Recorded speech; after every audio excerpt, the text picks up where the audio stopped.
Welcome back, Jags. Today on JAG TV, we'll update you on the new information and stuff you should know about the second semester. This is JAG TV.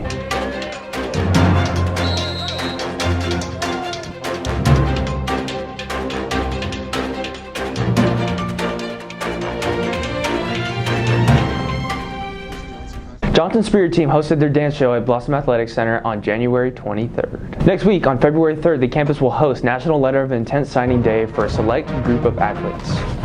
If you're interested in joining one of those campus spirit teams, the mandatory meeting is on February 9th. As a part of Phase 1A, the campus clinic staff has already received their COVID vaccine.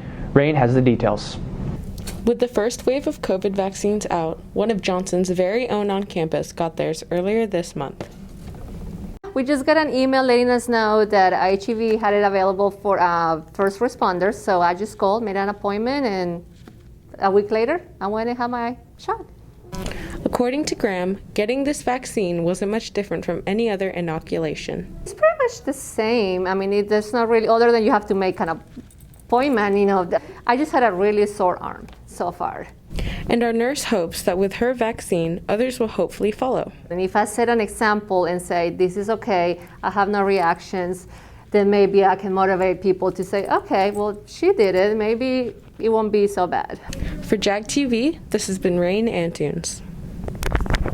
Nonprofits are a great way to help your community while improving your leadership and teamwork skills, but the process of starting one can be confusing. Talia is interviewing a student who is doing just that. Since middle school, Simran has had a passion for art and calligraphy and has been able to use it to help her community. I had attended a camp at Duke over the summer before freshman year, so it was the summer after 8th grade. And it was a camp about like how to start a business, how they work. And I just thought it was really interesting because it taught me a lot about entrepreneurship and just how to start a business. And I thought that if I was going to do that and actually implement what I learned, I wanted to make it a nonprofit, because I felt like I was already in a place of privilege. At first, starting a nonprofit seemed difficult, but she had lots of help along the way. The main part is I actually bought like a how to start your own nonprofit book, and I was just reading it, but basically you have to fill out a lot of 501c3 paperwork for the state of Texas in order to become an official nonprofit. And on top of that, I have to hold like monthly meetings or like quarterly meetings just to keep meeting minutes to run the nonprofit and ensure that things are going smoothly. I have to keep track of the funding for it. I also had to help create the website. Through her nonprofit, Simran has been able to help multiple organizations, including Make-A-Wish. We have a family friend, and when he was about 5 or 6, I believe, he was diagnosed with leukemia, and he was able to get a wish from Make-A-Wish, where he got to meet the founders of Roblox. And I saw how excited it made him and how it changed his life. And I thought, wow, that's something that I really want to be a part of. Leading her nonprofit has provided her with a multitude of opportunities, especially for personal growth. It has changed me in the fact that not only has it given me a lot of leadership qualities and just the ability to know about how to start a business and like run a nonprofit, but it's also changed just my viewpoint on society and the world as general. Being able to interact with these kids just really has taught me a lot about empathy, and just like being able to meet them in person. I'm just awed by their strength. For JAG TV, this is Talia Pimienta. Part of the campus plan is to keep students healthy. It involves important procedures after exposure. Eduardo has more. Although campus works to keep COVID at bay, the possibility of exposure still remains. After a student tests positive for COVID-19, the parents will need to notify the campus school nurse. Then the positive student will isolate at home from either the onset of symptoms or the date of their positive test result. The school nurse will then be able to inform the student of their return to school date, and the student must be cleared by the nurse before they can return back to campus. NEISD also has a procedure in place for students who have come into close contact with a COVID-positive individual. Any student who is identified as a close contact to somebody who has tested positive for COVID-19, they will need to quarantine for 14 days from their last contact with the positive individual. It is imperative that you do stay at home and quarantine for your 14-day period. This requirement helps slow down the spread and reduces the transmission of this disease. And if a student were to be exposed to the virus, the The district has measures in place to make sure they are notified in a timely manner. Our school nurses will call the parent or guardian of any student who is identified to inform them that they are a close contact. Then the school nurse will give them their return to school date and answer any questions that the parent or the students may have.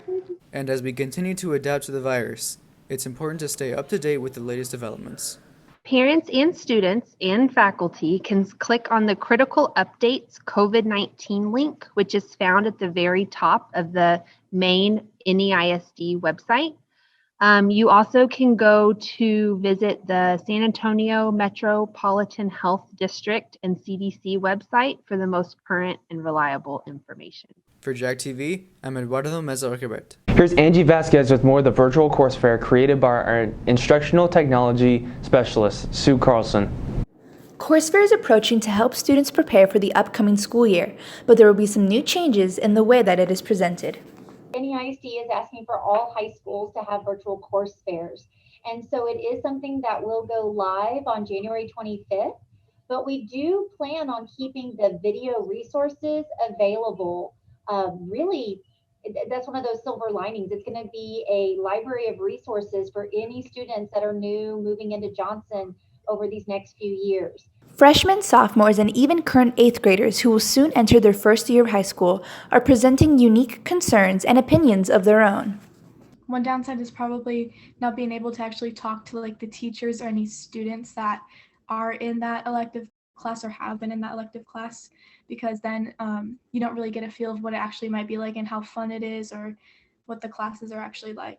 So not being able to have that social interaction and ask questions personally to a student who's been in there or a teacher, that's kind of going to be hard, because then you won't feel like that connection to that elective or that class or just that teacher. However, this is a great resource where I've seen some awesome videos, that we gave teachers as much notice as possible. And so they were able to put a lot of thought into it and just really put a lot of good information, get some student involvement in it.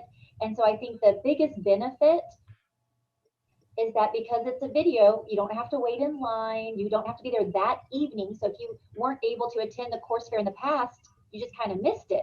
I think that's pretty cool, because if you're not able to show up to the one in person, or that would have been in person if it was a normal year, you can easily just go look back and see what the class is. And also if you want to look back and you're skeptical about that class still, you can look back and look at more information.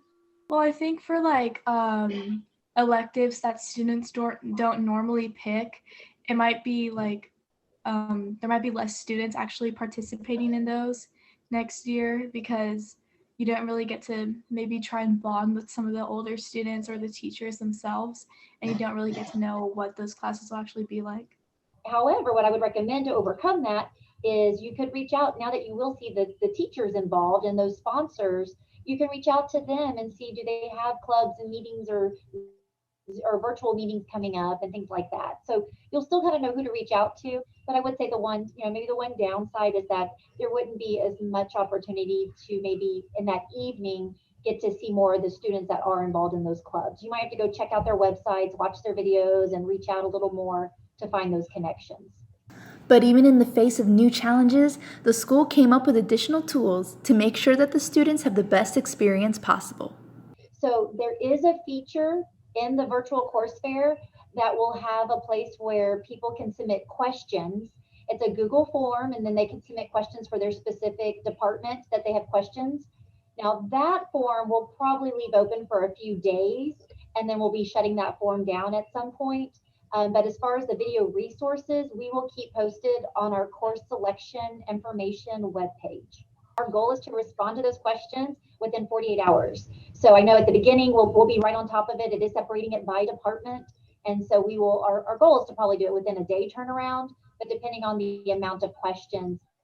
So it starts on a Monday. So I would think that all those questions should be answered by the end of the week. I think that's one way to do it, because you can't really have a Zoom class where everybody can just get together, because then that might be hard to organize and pinpoint who wants to actually do this. But yeah, I think Google Forms is probably a great way to have questions and then get them answered really quickly. This has been Angie Vasquez for JAG TV. And here's something new from our crew. JAG TV presents the tier list of restaurants. I'm going to go based off of I know a little bit more, and then we'll kind of regress into the ones that we kind of know a little less. Off hot, and we'll start off with Arby's. Pretty much just not good. Not really a sandwich guy. Instant Neither. Whataburger, dog. S tier. 100%. No discussion, dog. Instantly. So 100%. good. Next up, we got Chipotle. Personally, I don't think it's all that. I think it's a little overrated. I'm not going. I'd put it in B. I think Freebird's is way better than Chipotle. So Honestly, I'm kind of like in between B and Freebirds C. is really good. yeah, Because like I've never been like a big fan of Chipotle, so kind of I just feel like for what it is, it's like way more expensive than like that's most of the stuff. facts. Like, That's facts. Not even Like yeah, I think kind of hyped. honestly. All right, next up we got Buffalo Wild Wings. An S. A or S, yeah, I'd give it an A. or S. It's so It's so good. It's so good. So good. nice, which I'm already leaning A and plus, honestly. I give it an A just 'cause it's way too expensive. It's so expensive, but it's so That's good. facts. That's actually true. It's bro. really good, but It's like really it should- good, but it's way too expensive. Next up we got In-N-Out. Okay, so burgers really good, fries really bad. garbage. It's so bad. Their fries are garbage. All right, next up we have Popeyes. An S. S. Popeyes is so good, dog. So Have good. y'all have had the chicken sandwiches, right? Yeah. Dude, those are goated. And they have like Yeah. they have like the salsa in there with the pickles. And plus, honestly, like personally, I think that unpopular opinion, I think that the sandwich at Popeyes is better than the one at Chick-fil-A. I give you the spicy one is, but I don't like the regular one. At I don't like Popeyes? the spicy one at Popeyes is really good, but I don't like the regular one. We'll go with Subway.